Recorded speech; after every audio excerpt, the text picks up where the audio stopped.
Nah, kenapa ini terjadi?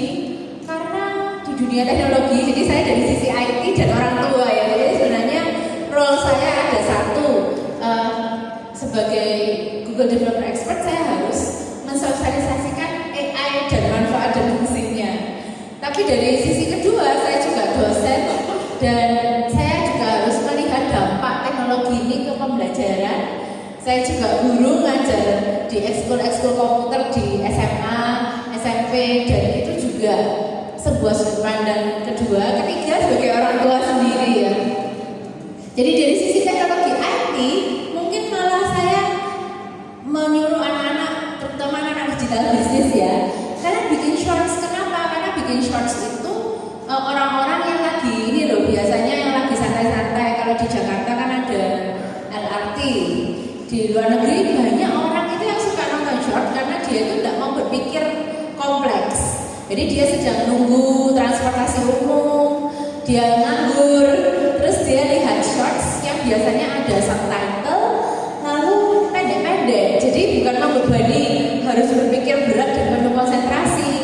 Karena kalau nggak fokus, ya saya pernah ya naik tren waktu studi lanjut, terus kelewatan stop itu bolak-balik. Kalau saya sudah mulai baca buku atau saya sedang lihat YouTube yang panjang, itu bisa kelewatan stopnya, kaget gitu ya.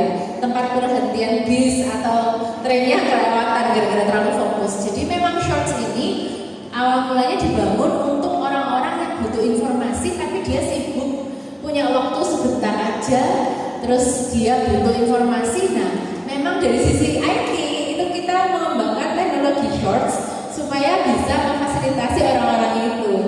Tapi dari sisi negatif, kalau masih anak-anak, nah ini yang bahaya. Mungkin kalau kita sudah dewasa, sudah 20-30 tahun gitu ya misalkan, itu sudah punya rentang fokus yang sudah fix. Jadi sudah bukan masa pertumbuhan atau perkembangan lagi. Kita bisa membedakan kapan kita butuh informasi singkat-singkat, kapan kita perlu meeting yang berjam-jam misalnya, kita bisa switch. Tapi memang di anak-anak bahayanya ya karena attention span jadi pendek, mereka kurang empati. Misalnya orang tuanya ya mau cerita ke anak gimana, mau curhat atau mungkin mau sharing, si anak ya cuma punya rentang 1 menit ya. Kalau sudah 1 menit habis, dia udah kayak ngerasa ayo mah ganti topik, kelamaan mama cerita tentang hal itu gitu ya. Kalau shorts ini saya benar-benar melarang karena benar-benar itu jelek untuk rentang fokus. Tidak ada interaksi tatap muka karena sibuk sendiri dengan device-nya. Terus gimana peranan AI? Ternyata AI itu bikin shorts itu bisa cocok dengan kesukaan kita ya. Jadi kenapa kok kita itu kayak nggak bisa lepas begitu kita mulai membuka Instagram, TikTok, YouTube, itu kita bisa nggak sadar waktu nonton aja terus. Nah, teknologi AI itu bisa memilihkan video yang kita memang suka gitu. Dan ketika Bapak Ibu teman-teman membuka, klik atau melihat video itu ditandai sebagai suka. Kalau Bapak Ibu teman-teman skip video itu, berarti itu ditandai sebagai tidak suka. Jadi AI itu memang kenyataannya di mobile phone Bapak Ibu itu semua dicatat. Dia ngeklik ini, dia nggak suka ini, dia kirim chat ini, WhatsApp kan gitu ya. Jadi WhatsApp sempat rame karena orang-orang pindah Telegram karena WhatsApp mau berbayar. Tapi sebenarnya ketika WhatsApp bilang oke, saya tidak berbayar, diganti dengan terms and condition yang mungkin Bapak Ibu semua pilih oke. Yaitu apa? Chatnya kita diawasi ketika kita membahas. Jadi saya sama teman-teman pernah gitu ya, kita misalnya membahas sebuah masakan atau kita membahas sebuah kota wisata, langsung begitu selesai dibahas di WhatsApp, tiba-tiba di Instagram, di TikTok, di YouTube semua keluar iklannya tentang misalnya kalau saya nyebut Batu gitu ya, keluar hotel di Batu gitu. Kalau saya nyebut merek sepatu, satu merek gitu ya, itu nanti gak lama di Instagram, YouTube, TikTok keluar lagi. Jadi itu sebenarnya sebuah timbal balik ketika kita memilih untuk bersedia pakai layanan yang gratis. Biasanya gratis-gratis itu malah di dalamnya banyak pengambilan data kita untuk iklan, kayak gitulah kira-kira ya. Jadi AI itu sekarang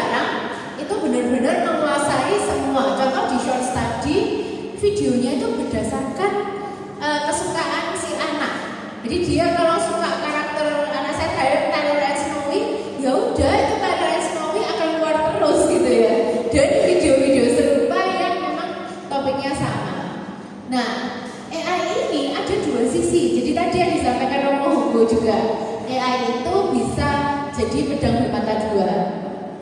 Di sisi satu, belajar itu bisa dibantu banget dengan AI. Jadi kalau anak saya yang pertama, dia itu lebih ke arah belajar visual kinestetik. Nah, ketika ada AI, kadang saya tuh sulit kalau menjelaskan terlalu panjang untuk hal-hal yang konseptual. Nah, saya bantu dan saya ajarkan juga ke anak saya, ini buatkan video, foto, gambar yang menunjukkan bahan yang sedang kamu pelajari.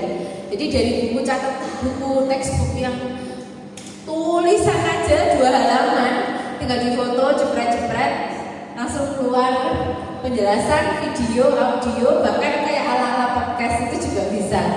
Nah, AI itu sangat membantu. Tapi karena AI membantu, kadang itu jadi jalan pintas. Jadi khawatirnya anak bapak ibu itu langsung minta AI menjawab, selesai ditutup ganti main game. Nah, itu yang sering terjadi.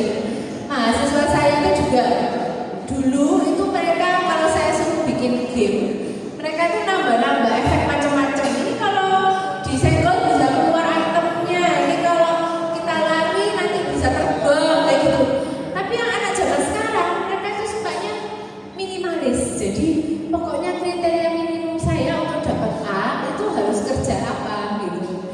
Sisanya karena mereka harus cepat-cepat selesaikan, mereka tanya AI atau mereka segera beralih ke ini main game. Nah, itu beberapa yang saya amati kayak gitu. Ini yang kurang semangat ya. Nah, kita bisa mengingatkan ke anak-anak bahwa ada namanya computational thinking. Jadi ini terpenting, kalian itu harus bisa problem solving. Kalian bisa menyelesaikan masalah itu sendiri. AI di hari-hari ini itu agak melambat karena sebenarnya terpengaruh perang. Resources untuk mendinginkan dan power untuk AI itu jadi juga berkurang gitu. Sempat ada pusat data Amazon itu dibom memang di Iran. Jadi satu data center kalau dunia AI itu kan pusat datanya itu 1 hektar 2 hektar gitu ya. Sebuah data center yang sangat besar dengan semua komputer yang super power itu dibom gitu aja. Nah, itu mungkin pengaruh ke AI juga di area Timur Tengah. Hal-hal yang saling terkait sebenarnya. Jadi kembali ke anak-anak, kita bisa tekankan, loh kalian boleh dibantu AI, tapi kalian itu tidak boleh di sininya jadi kosong. Jadi ditanya apapun sebentar saya tanya AI, tanya A sebentar saya tanya AI. Nah, kalau AI-nya mati, kalian kan jadi ngeblank, nggak bisa ngomong apa-apa sama temen, nggak bisa ngobrol sama guru, nggak bisa ngobrol karena nggak ada yang dipikirkan di sana.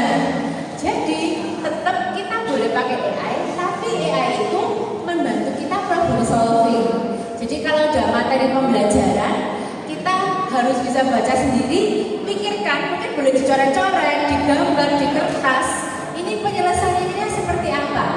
Nah, kalau sudah dipikirkan, barulah dibandingkan dengan hasil AI. Karena kadang AI bisa menambah ya, dia bisa melengkapi. Oh iya, kamu ada yang kurang. Oh iya, ini bisa ditambahin loh, gitu ya.